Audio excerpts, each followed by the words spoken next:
ಇದೇ ವಿಷಯದ ಬಗ್ಗೆ ಇವತ್ತು ಚರ್ಚೆ ಮಾಡ್ತೀವಿ. ಅನೇಕ ಜನ ಗಣ್ಯರು ನಮ್ಮ ಜೊತೆಗಿರ್ತಾರೆ. ನನ್ನ ಕೊಲೀಗ್ ಪ್ರಶಾಂತ್ ನಾಥ್ ಇದ್ದಾರೆ. ಪ್ರಶಾಂತ್, ಕಾರ್ಯಕ್ರಮಕ್ಕೆ ಸ್ವಾಗತ. SR ಕೇಶವ್ ಆರ್ಥಿಕ ತಜ್ಞರು ನಮ್ಮ ಜೊತೆಗೆ ನೇರ ಸಂಪರ್ಕದಲ್ಲಿದ್ದಾರೆ. ಕೇಶವ್ ಸರ್ ನಮಸ್ಕಾರ.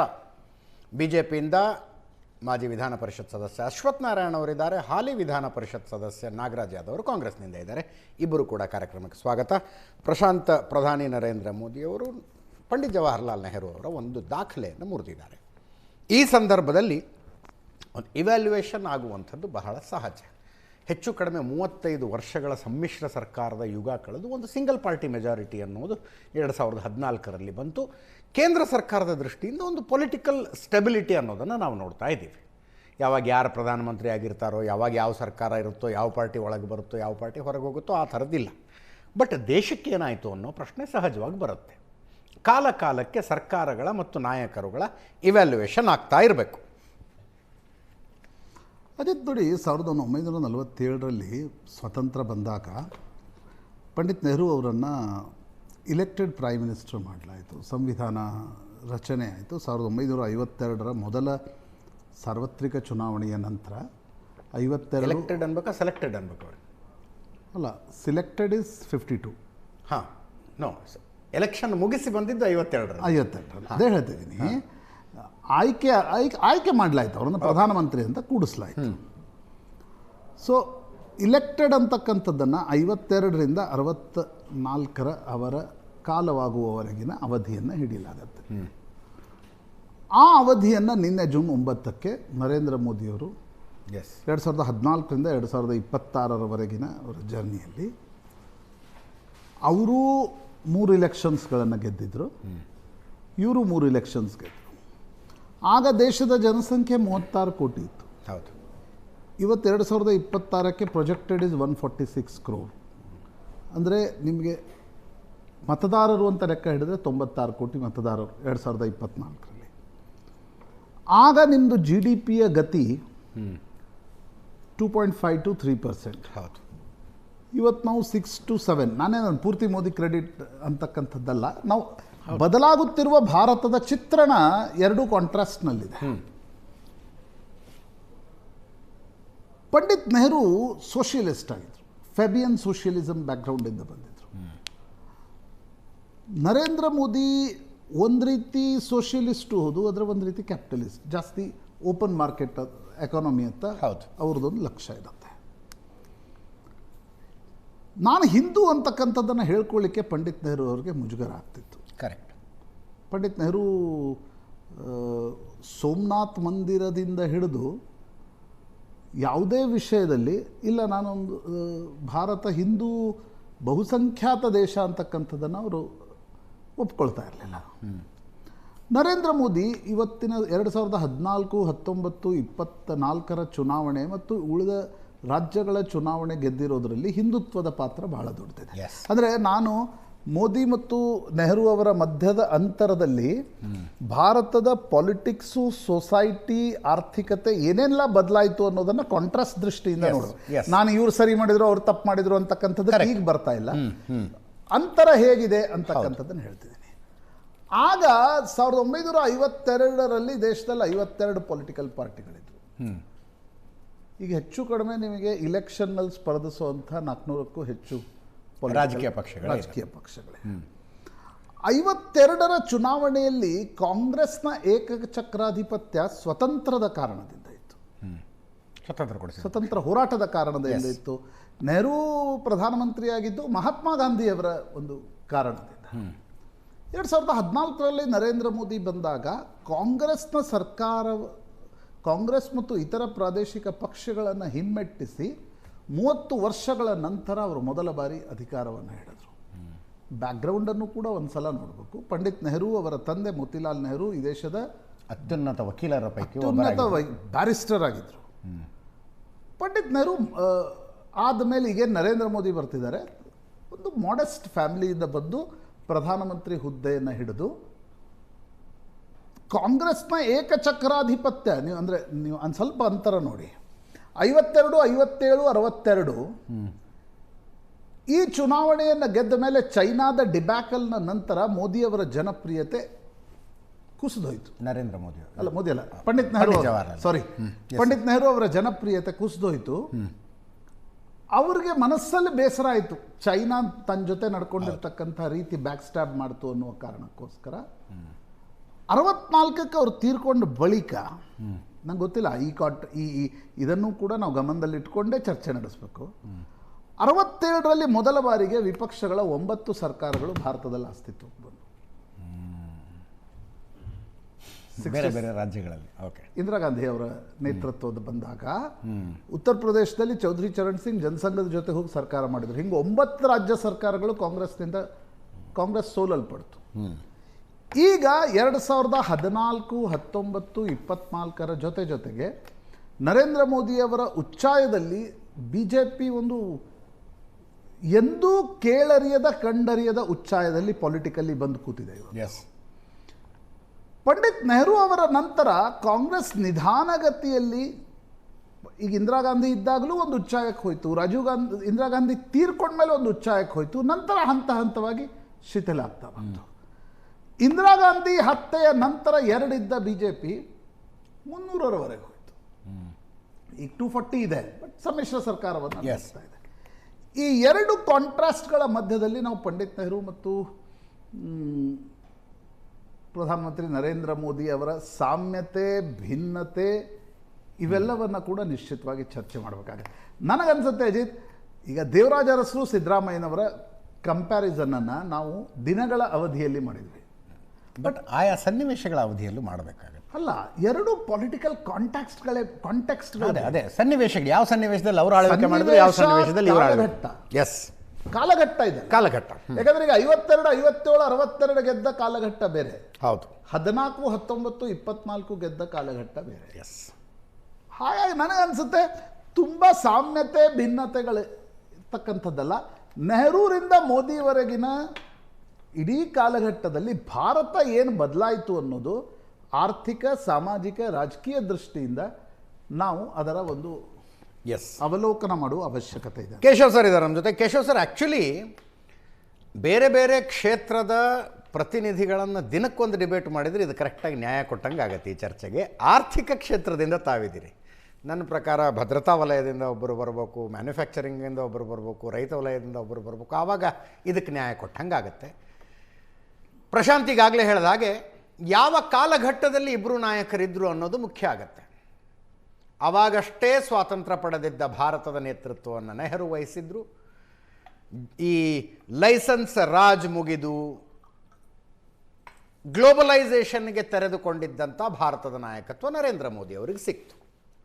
ಅವರು JRD ಟಾಟಾ ಹತ್ರ ಮಾತಾಡುವಾಗ ಹೇಳಿದ್ರು, profit is a bad word. Yes, ಹಾಂ, ನೋಡಿ, ಅಂದರೆ ಆವಾಗಿನ ಮೈಂಡ್ಸೆಟ್ಟು ಹಾಗೆ ಇತ್ತು ಬಿಡಿ, ಯಾರೇನು ಮಾಡೋಕ್ಕಾಗತ್ತೆ, ಸೋಷಿಯಲಿಸಮ್ ಮೈಂಡ್ಸೆಟ್ ಇತ್ತು. ಇವತ್ತು ಅವರು ಮರಿಮೊಮ್ಮಗ ಹೇಳ್ತಾ ಇರೋದು profit is a bad word. ಆರ್ಥಿಕವಾಗಿ ನಾವು ಗಮನಿಸಿದ್ರೆ ಭಾರತದ ಒಂದು ಫೇಸ್ ಖಂಡಿತವಾಗಿಯೂ ಬದಲಾಗಿದೆ ಅಂತ ಕಾಣುತ್ತೆ. ಅದು ಪಾಸಿಟಿವ್ ದೃಷ್ಟಿಯಿಂದ ನಾನು ನೋಡ್ತೀನಿ.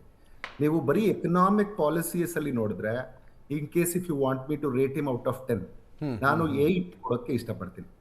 ಯಾಕೆ ಅಂದ್ರೆ ನೀವು ಆಗ್ಲೇ ಒಂದಷ್ಟು ಕೆಲವು ಅಂಕಿಅಂಶಗಳನ್ನ ತೋರಿಸ್ತಾ ಇದ್ರಿ, ಅದಕ್ಕೆ ಇನ್ನಷ್ಟು ಅಂಕಿಅಂಶಗಳನ್ನು ನಾನು ಸೇರಿಸಿ ಅನಂತರ ಯಾಕೆ 8 ಕೊಟ್ಟೆ ಅಂತ ಹೇಳ್ತೀನಿ. ಈಗ GDP ಫ್ಯಾಕ್ಟರ್ ಕಾಸ್ಟ್ ಅಲ್ಲಿ ಅಳಿತೀವಿ, ಅಂದ್ರೆ ಕಾನ್ಸ್ಟೆಂಟ್ ಪ್ರೈಸ್ ಅಲ್ಲಿ. ನೀವು ತೋರಿಸಿದ್ದು ಕರೆಂಟ್ ಪ್ರೈಸಸ್ ಅಲ್ಲಿ ತೋರಿಸ್ತಾ ಇದ್ರಿ. ನಾವು ಹಣದುಬ್ಬರವನ್ನ ಲೆಕ್ಕ ಹಾಕಿ 57 ಲಕ್ಷ ಕೋಟಿ ಇತ್ತು ಅವರು ಅಧಿಕಾರಕ್ಕೆ ಬಂದಾಗ. ಇವತ್ತದು 201 ಲಕ್ಷ ಕೋಟಿಗೆ ಏರಿದೆ. ಅಂದ್ರೆ ಇದು ನಾವು ಹಣದುಬ್ಬರವನ್ನ ಕಳೆದ ನಂತರ ಬೆಳವಣಿಗೆ ಆಗಿರುವಂತದ್ದು. ಹಣದುಬ್ಬರವನ್ನ ಬಿಟ್ರೆ 357 ಲಕ್ಷ ಕೋಟಿ ಆಗುತ್ತೆ. ಈಗ ಪರ್ ಕ್ಯಾಪಿಟ ಏನು ಜನಕ್ಕೆ ನಾವು ಒಟ್ಟು ಆದಾಯ ನಮ್ಗೆ ಏನ್ ಬರುತ್ತೆ ಅಂದ್ರೆ ರಾಷ್ಟ್ರೀಯ ಆದಾಯದಲ್ಲಿ ಒಟ್ಟು ಪಾಪ್ಯುಲೇಷನ್ ಅನ್ನ ಭಾಗಿಸಿದ್ರೆ ಏನ್ ಬರುತ್ತೆ, ಅದು ಅವತ್ತು 39,904 ರೂಪಾಯಿ ಇತ್ತು. ಇವತ್ತು 1,21,968 ರೂಪಾಯಿ ಇದೆ. ಅಗೇನ್ ಅದು ಹಣದುಬ್ಬರವನ್ನ ಕಳೆದು. ಒಂದ್ ವೇಳೆ ಇಲ್ಲ ಕರೆಂಟ್ ಪ್ರೈಸಸ್ ಅಲ್ಲಿ ಎಷ್ಟು ಅಂತಂದ್ರೆ 2,19,575 ರೂಪಾಯಿ ಆಗುತ್ತೆ. ಇನ್ನು ಗ್ರಾಸ್ ಕ್ಯಾಪಿಟಲ್ ಫಾರ್ಮೇಶನ್ ತುಂಬಾ ಮುಖ್ಯ ಅದು, ಯಾಕಂದ್ರೆ ಬಂಡವಾಳ ನಿರ್ಮಾಣಕ್ಕೆ ಅವತ್ತು ಅದು 34% ಇತ್ತು, ಇವತ್ತು 34.4% ಇದೆ GDPಗೆ ನಾನು ಹೇಳ್ತಾ ಇದ್ದೀನಿ. ಆಮೇಲೆ ನಮ್ಗೆ ಏನ್ ಲಭ್ಯತೆ ಇದೆ, ನಮ್ಗೆ ಸೀರಿಯಲ್ಸ್ ಎಷ್ಟು ಸಿಗುತ್ತೆ ಪ್ರತಿಯೊಬ್ಬರಿಗೂ ಅಂದಾಜು ದೇಶದಲ್ಲಿ ಬೆಳೆದಿರುವಂತ ಸೀರಿಯಲ್ಸ್ ನ ಪ್ರತಿಯೊಬ್ಬರಿಗೂ ಹಂಚಿದ್ರೆ ಆವರೇಜ್ ಎಷ್ಟು ಬರುತ್ತೆ ಅಂತಂದ್ರೆ, ಅವತ್ತು 468.9 ಗ್ರಾಮ್ಗಳಿತ್ತು, ಇವತ್ತದು 521.7 ಗ್ರಾಮ್ ಇದೆ. ಅಂದ್ರೆ ಇಂಡಿಯಾ ಇವತ್ತು, ಭಾರತ ಇವತ್ತು ಹೆಚ್ಚು ಪೌಷ್ಟಿಕ ಆಹಾರವನ್ನ ತಿಂತಾ ಇದೆ ಅನ್ನೋದಕ್ಕೆ ಇದೊಂದು ಪ್ರೂಫ್ ಇದೆ. ಆಮೇಲೆ ಪಲ್ಸಸ್ ನೋಡಿ, ಪಲ್ಸಸ್ ಅವತ್ತು 41.9 ಗ್ರಾಮ್ ಇತ್ತು, ಇವತ್ತು ಅದು 47.1 ಗ್ರಾಮ್ ಇದೆ. ಈಗ ಒಟ್ಟಾರೆ ನೀವು ಎಷ್ಟು ಆಹಾರ ಧಾನ್ಯಗಳನ್ನು ಅವತ್ತು ಬೆಳೀತಾ ಇದ್ವಿ ನಾವು, 244.4 ಮಿಲಿಯನ್ ಟನ್ಸ್ ಇತ್ತು, ಇವತ್ತು 357.7 ಮಿಲಿಯನ್ ಟನ್ಸ್ ಆಗಿದೆ. ಸೊ ಇವಾಗ ಹಂಗಂದ್ರೆ ಈಡಿಬಲ್ ಆಯಿಲ್ ಇವಾಗಲೂ ಯಾಕೆ ನಾವು ಆಮದು ಮಾಡ್ಕೊಳ್ತಾ ಇದೀವಿ ಅನ್ನೋ ಪ್ರಶ್ನೆ ಸಹಜವಾಗಿ ಬಂದ್ಬಿಡುತ್ತೆ. ಅವತ್ತು 15.8 kg ನಾವು ಪ್ರತಿಯೊಬ್ಬರಿಗೂ ಪರ್ ಕ್ಯಾಪಿಟಾ ಕನ್ಸಂಪ್ಷನ್ ಇತ್ತು, ಅವೈಲಬಿಲಿಟಿ ಇತ್ತು. ಇವತ್ತದು 22.7 kg ಆಗಿದೆ. ಅಂದ್ರೆ ಜನಸಂಖ್ಯೆನೂ ಹೆಚ್ಚಾಗ್ತಿದೆ, ಅದರ ಜೊತೆಗೆ ಲಭ್ಯತೆ ಸ್ವಲ್ಪ ಕನ್ಸಂಪ್ಷನ್ ಜಾಸ್ತಿ ಆಗಿದೆ. ಆಮೇಲೆ ಮೇಜರ್ ಲೈಫ್ ಸ್ಟಾಕ್, ಈಗ ನೀವು ಹಾಲು ಉತ್ಪಾದನೆ ಏನಾಗಿದೆ, 132.4 ಮಿಲಿಯನ್ ಟನ್ ಅವತ್ತಿತ್ತು, ಇವತ್ತು 247.9 ಮಿಲಿಯನ್ ಟನ್ ಆಗಿದೆ. ಇನ್ನು ನೀವು ಮೊಟ್ಟೆಗಳ ಉತ್ಪಾದನೆಯನ್ನು ನೋಡಿದ್ರೆ 69,730 ಮಿಲಿಯನ್ ಮೊಟ್ಟೆಗಳು ಅವತ್ತಿತ್ತು, ಇವತ್ತು 1,49,000 ಮಿಲಿಯನ್ ಮೊಟ್ಟೆಗಳು ಭಾರತದಲ್ಲಿ ತಯಾರಿಸ್ತಾ ಇದ್ದಾರೆ. ಅಂದ್ರೆ ಹಾಗೇನೆ ನೀವು ಮೇಜರ್ ಲೈಫ್ ಸ್ಟಾಕ್, ಒಟ್ಟಾರೆಯಾಗಿ ಎಕನಾಮಿನ ಹ್ಯಾಂಡಲ್ ಮಾಡಿದ ರೀತಿ ನರೇಂದ್ರ ಮೋದಿ ಅವರ ಕೈಗೆ ದೇಶ ಬಂದಾಗ 11ನೇ ಅತಿ ದೊಡ್ಡ ಆರ್ಥಿಕತೆಯಾಗಿತ್ತು, ಈಗ 4ನೇ ಅತಿ ದೊಡ್ಡ ಅದು ಇನ್ನೂ ಜಾಸ್ತಿ ಆಗ್ತಾ ಇತ್ತು. ನಮ್ಮ ರೂಪಾಯಿಯ ಸ್ಲೈಡ್ ಏನಾದ್ರೂ ಆಗಿಲ್ದೇ ಇದ್ದಿದ್ರೆ ಇವತ್ತು ಅದು 5 ಟ್ರಿಲಿಯನ್ ಆರ್ಥಿಕತೆ ಆಗಿರ್ತಾ ಇತ್ತು. ಇನ್ನು ಮುಖ್ಯವಾದದ್ದು ಇನ್ನೊಂದು ಹೇಳಲೇಬೇಕು ನಾನು, ಬಡತನದ ಎಷ್ಟು ಬಡತನ ಕಡಿಮೆ ಆಗಿದೆ ಅಂತ ನೀವು ವರ್ಲ್ಡ್ ಬ್ಯಾಂಕ್ ಅಂಕಿ ಅಂಶಗಳನ್ನೇ ತೆಗೆದುಕೊಂಡು ನೋಡೋದಾದ್ರೆ, ಈಗ ನಮ್ಮಲ್ಲಿ ಕೇವಲ ಇವನ್ $3 ಪರ್ ಡೇ ಆದ್ರೇನು ಕೇವಲ 5.3% ಜನ ಮಾತ್ರ ಭಾರತದಲ್ಲಿ ಬಡವರಾಗ್ತಾರೆ. $2.25 ಅಲ್ಲಿ ತಗೊಂಡ್ರೆ ಕೇವಲ 2.5% ಜನ ಭಾರತದಲ್ಲಿ. ಕೇಶವ್ ಸರ್, ಪಂಡಿತ್ ನೆಹರು ಅವರಿಂದ ಮೋದಿ ಅವರಿಗೆ ವಾರಸುದಾರಿಕೆ ನೇರವಾಗಿ ಬಂದಿದ್ರೆ ಈ ಕಂಪ್ಯಾರಿಸನ್ಗೆ ಅರ್ಥ ಇರ್ತದೆ. 52ರಿಂದ 64 ಕಂಪ್ಯಾರಿಸನ್ 14ರಿಂದ 26 ನನಗನ್ಸುತ್ತೆ ಆರ್ಥಿಕ ಔಟ್ಲುಕ್ ಏನಿತ್ತು, ನ್ಯಾಷನಲ್ ಸೆಕ್ಯೂರಿಟಿ ಔಟ್ಲುಕ್ ಏನಿತ್ತು, ನಾನು ನೆಹರು ಇಂದ ಕಂಪೇರ್ ಮಾಡಲಿಲ್ಲ, ನಾನು ಕಂಪೇರ್ ಮಾಡಿದ್ದು ಮೋದಿ ಅಧಿಕಾರ ವಹಿಸಿಕೊಂಡಾಗ ಮತ್ತು ಇವತ್ತು. ಇದು ನೆಹರು ಕೊಟ್ಟ ಕಾಲದಿಂದ ಗಮನಿಸಲಿಲ್ಲ ನಾನು, ಕೇವಲ 2014ರಲ್ಲಿ ಅವರು ಅಧಿಕಾರ ವಹಿಸಿಕೊಂಡಾಗ ಇದು ಅಂಕಿಅಂಶ ತುಂಬಾ ಹಳೆದಕ್ಕೆ ಹೋಗ್ಲಿಲ್ಲ ನಾನು. ಆಮೇಲೆ ನಿಮ್ಗೆ ನಾವು ಹ್ಯೂಮನ್ ಡೆವಲಪ್ಮೆಂಟ್ ರಿಪೋರ್ಟ್ ಬಗ್ಗೆ ಮಾತಾಡ್ತಾ ಇರ್ತೀವಿ. ಭಾರತ ಹಂಗಂದ್ರೆ ಯಾಕೆ ಇವಾಗಲೂ 130 ಸ್ಥಾನದಲ್ಲಿದೆ, ಕೆಳಗಡೆಯಿಂದ ಎಣಿಸ್ಬೇಕಾ ಅಂತ. ಅವಾಗ ಕೂಡ ನಾವು ಗಮನಿಸೋದೇನಿಲ್ಲ ಅಂತಂದ್ರೆ, human development value over all ಆಗಿ ಹೆಚ್ಚಾಗ್ತಾ ಇದೆ, ಆದ್ರೆ ರಿಲೇಟಿವ್ಲಿ ಇನ್ನೂ ಹೆಚ್ಚಾಗಬೇಕಾಗಿತ್ತು. 14ನಲ್ಲಿ ನಮ್ಗೆ ಏನಾಗಿತ್ತು, 0.46 ಇತ್ತು, ಇವತ್ತು 0.68 ಬಂದಿದೆ. ಸೊ ಗ್ರೋತ್ ಇದೆ, ಅದು ಇನ್ನೂ ಹೆಚ್ಚಾಗಿದ್ದಿದ್ರೆ ಅದು ನಿಮಗೆ ಕಾಣಿಸ್ತಾ ಇತ್ತು. ಮುಖ್ಯವಾದ ಕಾರ್ಯಕ್ರಮಗಳು ನೋಡಿ, ನಿಮಗ ಮೊದಲು ಎಷ್ಟು ಜನರ ಹತ್ರ ಅಕೌಂಟ್ ಇದೆ ಅಂತ ಲೆಕ್ಕ ಆಗ್ತಾ ಇದ್ವಿ, ಇವಾಗ ಎಷ್ಟು ಜನರ ಹತ್ರ ಅಕೌಂಟ್ ಇಲ್ಲ ಅಂತ ಲೆಕ್ಕ ಆಗ್ಬೇಕು. ಯಾಕಂದ್ರೆ ಅಡಲ್ಟ್ ಪಾಪ್ಯುಲೇಷನ್ ಇವತ್ತು ಆಲ್ಮೋಸ್ಟ್ 90% ಇವನ್ ನಮಗೆ ಅಂತಾರಾಷ್ಟ್ರೀಯ ಮಟ್ಟದಲ್ಲಿ ಹೇಳ್ತಾ ಇದೆ, ಸರ್ಕಾರ ಅದನ್ನ 95-96% ಹೇಳ್ತಾ ಇದೆ. ಎಲ್ಲ ಅಡಲ್ಟ್ಸ್ ಹತ್ರ ಬಹುತೇಕ, ಇವನ್ ನಾವು ಕೂಡ ಸರ್ವೆ ಮಾಡಿದ್ವಿ 3 ರಾಜ್ಯಗಳಲ್ಲಿ, ಅದರಲ್ಲೂ ಗಮನಿಸಿದ್ದು ನಾವು, ಈ ಬಹುತೇಕ ಎಲ್ಲರ ಹತ್ರ ಇವತ್ತು ನಿಮ್ಗೆ ಅಕೌಂಟ್ ಇದೆ. ಇನ್ನು ಅದನ್ನ ಕ್ರೆಡಿಟ್ ಇವುಗಳಿಗೆ ಮುಂದುವರಿಸಬೇಕು. ಮೇಕ್ ಇನ್ ಇಂಡಿಯಾ ನೋಡಿ, one of the flagship program. ನಮ್ಮ ಮ್ಯಾನುಫ್ಯಾಕ್ಚರಿಂಗ್ ಇವತ್ತೇನಾದ್ರೂ ಹೆಚ್ಚಾಗಿದೆ ಅನ್ನೋದಕ್ಕೆ ಕಾರಣ ಒಂದು ಮೇಕ್ ಇನ್ ಇಂಡಿಯಾ. ಇನ್ನು ಡಿಜಿಟಲ್ ಇಂಡಿಯಾ ನೀವು ನೋಡಿದ್ರೆ ಅದನ್ನ ಎಲ್ಲಿ ನಾವು ಕಣ್ಣು ತೆರೆದು ದಾರಿಲಿ ಹೋದ್ರೆ ಸಾಕು ನಮ್ಗೆ ಡಿಜಿಟಲ್ ಇಂಡಿಯಾ ಎಷ್ಟು ಮಟ್ಟಿಗೆ ಎನೇಬಲ್ ಆಗಿದೆ ಅನ್ನುವಂಥದ್ದು ಪ್ರತಿಯೊಂದರಲ್ಲೂ. ನಿಮ್ಗೆ ಡಿಜಿಟಲ್ ಎಜುಕೇಶನ್ ಇರ್ಬೋದು, ಡಿಜಿಟಲ್ ಪೇಮೆಂಟ್ಸ್ ಇರ್ಬೋದು, ಪ್ರತಿಯೊಂದರಲ್ಲೂ. ಇನ್ನು ಒಟ್ಟಾರೆಯಾಗಿ ಪ್ರಧಾನಿ ನರೇಂದ್ರ ಮೋದಿ ಅವರ ಎಕನಾಮಿಕಲ್ ಔಟ್ಲುಕ್ ಹೆಂಗ್ ನೋಡ್ತೀರಿ ನೀವು? ದೇಶದ ಆರ್ಥಿಕತೆ ಹೆಂಗಿರಬೇಕು ಅನ್ನೋ ವಿಷಯದಲ್ಲಿ ಕ್ಲಿಯರ್ ವಿಷನ್ ಇದೆ ಅಂತ ಅನ್ಸುತ್ತಾ ನರೇಂದ್ರ ಮೋದಿ ಅವರಿಗೆ? ನಾನೊಂದ್ ವೇಳೆ ಡಿಮಾನಿಟೈಸೇಷನ್ ಮತ್ತೆ ಇನ್ಇಕ್ವಾಲಿಟಿ ಕಡಿಮೆ ಆಗಿದ್ರೆ 10/10 ಹೇಳ್ತಾ ಇದ್ದೆ. ಡಿಮಾನಿಟೈಸೇಷನ್ ಫೇಲ್ಯೂರ್ ಇಂದ ಮತ್ತೆ ಇನ್ಕಮ್ ಮತ್ತೆ ವೆಲ್ತ್ ಇನ್ಇಕ್ವಾಲಿಟಿ ತುಂಬಾ ಹೆಚ್ಚಾಗಿದ್ದರಿಂದ ನಾನು 8/10 ಅಂತ ಹೇಳಿದೆ. Otherwise it is too good. ಇವೆರಡೂ ಫ್ಯಾಕ್ಟರ್ಸ್ ಮೇಲೆ ಡಿಮಾನಿಟೈಸೇಷನ್ ನಡೀತಾ ಇದ್ದಿದ್ರೆ ಅಥವಾ ಅಸಮಾನತೆ ಇಲ್ಲದೆ ಇದ್ದಿದ್ರೆ, ಕಡಿಮೆ ಆಗಿದ್ರೆ, ಇಲ್ಲದೆ ಇರೋಕ್ ಸಾಧ್ಯನೇ ಇಲ್ಲ. ಎಲ್ಲ ಪ್ರಪಂಚದ ಎಲ್ಲ ರಾಷ್ಟ್ರಗಳಲ್ಲೂ ಅಸಮಾನತೆ ಇದ್ದದ್ದೇ. ನಮ್ಮಲ್ಲಿ ಕಡಿಮೆ ಆಗಿದ್ದಿದ್ರೇನೋ ನಾನು 10/10 ಅಂತ ಇದ್ದೆ, ಅದಕ್ಕೋಸ್ಕರ 8/10 ಅಂತ ಹೇಳಿದೆ. ಇದೆರಡು ಫ್ಯಾಕ್ಟರ್ಸ್ ನನಗೆ ಯಾವಾಗ್ಲೂ ಅನಿಸ್ತಾ ಇರುತ್ತೆ, ಇನ್ನಷ್ಟು ಹೆಚ್ಚಳ ಆಗಿ ಡಿಮಾನಿಟೈಸೇಷನ್ ಸರಿಯಾಗಿ ಹ್ಯಾಂಡಲ್ ಮಾಡಬೇಕು ಅನ್ಸುತ್ತೆ. ನಾಗರಾಜ್ ಯಾದವ್ ನೋಡಿ, ಆರಂಭದಲ್ಲಿ ಹೇಳ್ಬಿಟ್ಟು ನೆಹರು ಅವರ ಕಾಲಕ್ಕೂ ಈಗಿನ ಕಾಲಕ್ಕೂ ಅಜಗಜಾಂತರ ವ್ಯತ್ಯಾಸ ಇದೆ. ಇದು ನೆಹರು ಆಡಳಿತ ಹೆಂಗಿತ್ತು, ನೆಹರು ಅವರ ಸಾಧನೆ ಅಥವಾ ನರೇಂದ್ರ ಮೋದಿ ಸಾಧನೆ ಕಂಪ್ಯಾರಿಸನ್ ಅಲ್ಲ, ಆನ್ ನಂಬರ್ಸ್ ಕಂಪ್ಯಾರಿಸನ್ ಅಲ್ಲ. ಇದು ಈ ನಂಬರ್ ನೀವು ಔಟ್ಲುಕ್ ಬಗ್ಗೆ ಬೇಕಿದ್ರೆ, ವಿಷನ್ ಬಗ್ಗೆ ಬೇಕಿದ್ರೆ ಕಂಪೇರ್ ಮಾಡಿ ನೋಡಿ. ನಾವು ಎರಡು ಪ್ರಧಾನಿಗಳಿಗೆ ಮತ್ತು ಯಾಕೆ ಇವರ ಬಗ್ಗೆ ಕಂಪೇರ್ ಮಾಡ್ತೀವಿ ಅಂದರೆ, ಅವರು ಕೂಡ 3 ಸಲ ಗೆದ್ದಿದ್ರು, ಇವರು ಕೂಡ 3 ಸಲ ಗೆದ್ದಿದ್ರು. ಸೊ ಆ ಅವಧಿಯಲ್ಲಿ ಯಾರ್ಯಾರು ಏನೇನು ಮಾಡಿದ್ರು ಅಂತ ವಿಚಾರ ನೋಡ್ತೀವಿ. ನೀವು ಕೂಡ ಸರಿಯಾಗಿ ಮಾತಾಡುವಾಗ ಹೇಳ್ತಾ ಇದ್ರಿ ನೀವು, ಅದು ಆ ಸಂದರ್ಭವೇ ಬೇರೆ ಇತ್ತು, ಈ ಸಂದರ್ಭವೇ ಬೇರೆ, ಆಗಿನ ಭಾರತವೇ ಬೇರೆ ಇತ್ತು, ಈಗಿನ ಭಾರತವೇ ಬೇರೆ ಇತ್ತು. ಆಗ ಆಹಾರ ಧಾನ್ಯಗಳನ್ನು ನಾವು ಆಮದು ಮಾಡ್ಕೊಳ್ತಕ್ಕ ಪರಿಸ್ಥಿತಿಯಲ್ಲಿದ್ವಿ. ನಾವು ಅವಾಗ ತಾನೇ ಸ್ವಾತಂತ್ರ್ಯ ಪಡ್ಕೊಂಡು ನ್ಯೂ ಬಾರ್ನ್ ಬೇಬಿ ಥರ ಇದ್ದದನ್ನು ಇವತ್ತು ಬೆಳೆಸಲಿಕ್ಕೆ ಪ್ರಯತ್ನ ಮಾಡಿದಂಥವ್ರು ಯಾರಾದರೂ ಇದ್ದರೆ ಜವಾಹರ್ಲಾಲ್ ನೆಹರೂರವರಂತಂದು ಹೇಳಿದ್ರೆ ತಪ್ಪಾಗಿರೋದೇ ಇಲ್ಲ, ಅದು ಸತ್ಯವೂ ಕೂಡ ಅಂತ ಹೇಳ್ತಾ ಇದ್ದೀನಿ. ನೀವು ಅವತ್ತು ನೋಡಿ ಇಂಡಸ್ಟ್ರಿಗಳಿರಲಿಲ್ಲ ನಮ್ಮ ಹತ್ರ, ಅವತ್ತು ನಮ್ಮ ಹತ್ರ ಕನೆಕ್ಟಿವಿಟಿ ಇರಲಿಲ್ಲ ನಮ್ಮ ಹತ್ರ, ಅವತ್ತು ನಮ್ಮ ಹತ್ರ ಆಹಾರ ಧಾನ್ಯಗಳಿರಲಿಲ್ಲ ನಮ್ಮ ಹತ್ರ, ಅವತ್ತು ಉದ್ಯೋಗಗಳನ್ನ ಸೃಷ್ಟಿ ಮಾಡ್ತಕ್ಕ ಅನಿವಾರ್ಯ ಇತ್ತು. ನಮ್ಮ ಹತ್ರ IIT ಇರಲಿಲ್ಲ, IIMs ಇರಲಿಲ್ಲ. ಎಲ್ಲವನ್ನೂ ಕೂಡ ಶಿಕ್ಷಣ ಇರ್ಬೋದು, ಕೈಗಾರಿಕೆಗಳಿರ್ಬೋದು, ಆರ್ಥಿಕ ಬೆಳವಣಿಗೆ ಇರ್ಬೋದು, ವಿದೇಶಾಂಗ ನೀತಿ ಇರ್ಬೋದು, ಅಥವಾ ನಮ್ಮ ಬಾರ್ಡರ್ಸ್ನ ಸೇಫ್ ಗಾರ್ಡ್ ಮಾಡ್ಕೊಳ್ಳೋ ರೀತಿ ಹಲವಾರು ವಿಚಾರಗಳಲ್ಲಿ 99.9% ಅವ್ರು ಮಾಡಿರ್ತಕ್ಕಂಥ ಉತ್ತಮ ಕಾರ್ಯಗಳಿಂದ ಇವತ್ತು ದೇಶ ಈ ಹಂತಕ್ಕೆ ಬೆಳೆದಿದೆ ಅಂತ ಹೇಳಿದ್ರೆ ತಪ್ಪಾಗಲಾರದು, ಅತಿಶೋಕ್ತಿಯೂ ಆಗೋದಿಲ್ಲ ಅನ್ನೋ ಮಾತನ್ನು ಹೇಳಲಿಕ್ಕೆ ಬಯಸ್ತಾ ಇದ್ದೇನೆ. ಅವರು ಮಾತಾಡ್ತಾ ಇರೋ ಸಂದರ್ಭದಲ್ಲಿ ಆರ್ಥಿಕ ವಿಚಾರಗಳನ್ನು ಮಾತಾಡ್ತಾ ಇದ್ರು. ಅವ್ರು 14 ಕಂಪೇರ್ ಮಾಡಿ ಹೇಳಿದರು. ಅವರೇ ಹೇಳಿದ್ರು, ಆಗ ಹೇಳ್ದಂಗೆ ನೋಡಿದ್ರೆ 53-54 ಲಕ್ಷ ಕೋಟಿಗಳ ಸಾಲ ಇದ್ದದನ್ನ ಇವತ್ತು 214 ಲಕ್ಷದವರೆಗೆ ತಗೊಂಡು ಇಡ್ತಕ್ಕಂಥ ಕ್ರೆಡಿಟ್ ಯಾರು ಇದ್ದರೆ ಮಾನ್ಯ ಮೋದಿ ಅವರಿಗೆ. ಅಂದರೆ ಅರ್ಥ ಕಾಮನ್ ಮ್ಯಾನಾಗಿ ಹೇಳ್ಬೇಕಾದ್ರೆ ನಮ್ಮ ಇಲ್ಲಿರ್ತಕ್ಕಂಥ 140 ಕೋಟಿ ಜನರ ತಲೆ ಮೇಲೆ ಅವರು 214 ಲಕ್ಷ ಕೋಟಿಗಳ ಸಾಲ ಮಾಡಿದ್ದಾರೆ ಅಂತಕ್ಕಂಥ ಮರಿಬಾರ್ದು. ಇವ್ರು ಹೇಳ್ತಕ್ಕಂಥ ಏನಂದರೆ ನಾವು ಇನ್ಫ್ರಾಸ್ಟ್ರಕ್ಚರ್ಗೋಸ್ಕರ ಮಾಡಿದ್ದೀವಿ, ಅದು ಮಾಡಿದ್ದೀವಿ. ನೀವು ಇನ್ಫ್ರಾಸ್ಟ್ರಕ್ಚರ್ ಮಾಡಿದರೆ ನಾನು ಸ್ವಾಗತನೇ ಮಾಡ್ತೀನಿ, ನೋ ಡೌಟ್ ಅಬೌಟ್ ಇಟ್. ಆದರೆ ಅನ್ಎಂಪ್ಲಾಯ್ಮೆಂಟ್ ಏನಾದರೂ ಜೀರೋಗೆ ಬಂದುಬಿಟ್ಟಿದೆ, ಆದರೆ ದೇಶದಲ್ಲಿ ಎಲ್ಲರೂ ಕೂಡ ಉದ್ಯೋಗ ಸಿಕ್ಬಿಟ್ಟಿದ್ದರೆ ನಾನು ಖಂಡಿತವಾಗ್ಲೂ ಕೂಡ ಸಾಲ ಮಾಡಿ ಆದರೂ ನಮ್ಮ ಹುಡುಗರಿಗೆ ಕೊಟ್ಟಿದ್ದೀವಿ ಅಂತ ಹೇಳ್ತೀವಿ. ನೀವು ಗ್ರ್ಯಾಜುಯೇಟ್ ಆಗಿರ್ತಕ್ಕಂಥ, ಪೋಸ್ಟ್ ಗ್ರ್ಯಾಜುಯೇಟ್ ಆಗಿರ್ತಕ್ಕಂಥ ಅನ್ಎಂಪ್ಲಾಯ್ಮೆಂಟ್ ರೇಟ್ನ ನೀವು ನೋಡಿದಾಗ ಇಟ್ಸ್ ಮೋರ್ ದೆನ್ 30% ಗ್ರ್ಯಾಜುಯೇಟ್. ಇವತ್ತು ಗ್ರ್ಯಾಜುಯೇಟ್ ಆಗಿರೋನು ಸ್ವಿಗ್ಗಿಯಲ್ಲಿ ಕೆಲಸ ಮಾಡ್ತಾ ಇರ್ತಾನೆ, ಝೊಮ್ಯಾಟೋಲ್ಲಿ ಕೆಲಸ ಮಾಡ್ತಾ ಇರ್ತಾನೆ, ಆಟೋ ಡ್ರೈವರಾಗಿ ಕೆಲಸ ಮಾಡ್ತಾ ಇರ್ತಾನೆ, ಅವನಿಗೆ ಬೇಕಾಗಿರ್ತಕ್ಕಂಥ ಉದ್ಯೋಗ ಸಿಕ್ಕಿಲ್ಲ ಅಂತ ಕೇಳ್ತೀನಿ. ಇವ್ರೇನು ಹೇಳ್ತಾರೆ, ಎಷ್ಟು ಜನ ರಿಜಿಸ್ಟರ್ ಮಾಡ್ಕೊಂಡಿದ್ದಾರೆ, ಎಷ್ಟು ಜನ PF ತಗೊಳ್ತಾ ಇದ್ದಾರೆ, ಎಷ್ಟು ಜನ ಮಾಡ್ತಾರೆ, ಅವರೆಲ್ಲ ಉದ್ಯೋಗ. ಅದಲ್ಲ, ಒಬ್ಬ ಡಾಕ್ಟರ್ ಆಗಿರೋನು ಡಾಕ್ಟರ್ ಕೆಲಸ ಮಾಡಬೇಕಾಗ್ತದೆ, ಒಬ್ಬ ಲಾಯರ್ ಆಗಿರ್ತಕ್ಕಂಥ ಲಾಯರ್ ಕೆಲಸ ಮಾಡಬೇಕಾಗ್ತದೆ. ಲಾಯರ್ ಅವ್ರನ್ನ ಹೋಗ್ಬಿಟ್ಟು ನಾನು ಪಕೋಡ ಮಾಡ್ತಾ ಇದ್ದೀನಿ ಅಂತಂದರೆ ಅದು ಕೂಡ ಉದ್ಯೋಗ ಆಗೋದು. ನಾನು ಅದನ್ನು ಕನಿಷ್ಠವಾಗಿ ನೋಡೋದಲ್ಲ. But not justice is not done to the person who's been qualified ಅನ್ನೋ ಮಾತನ್ನು ಹೇಳ್ತಾ ಇದ್ದೀನಿ. ಅದರ ಜೊತೆಗೆ ಹೇಳಬೇಕು ಆದರೆ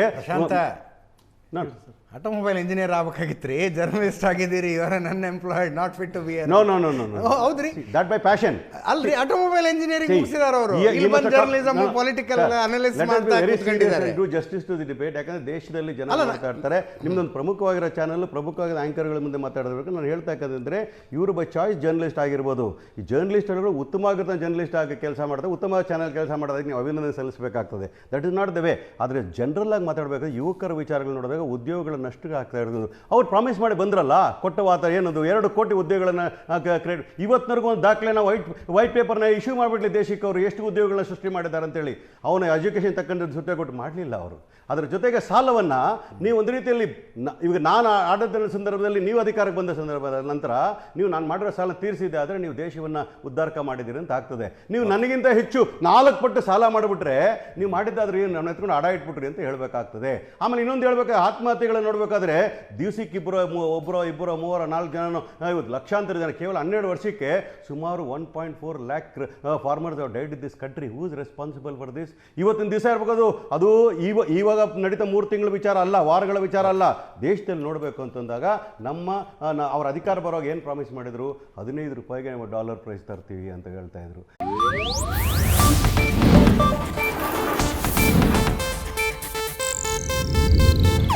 ಇದು ಏಷ್ಯಾನೆಟ್ ನ್ಯೂಸ್ ನೆಟ್ವರ್ಕ್ ಪ್ರಸ್ತುತಿ.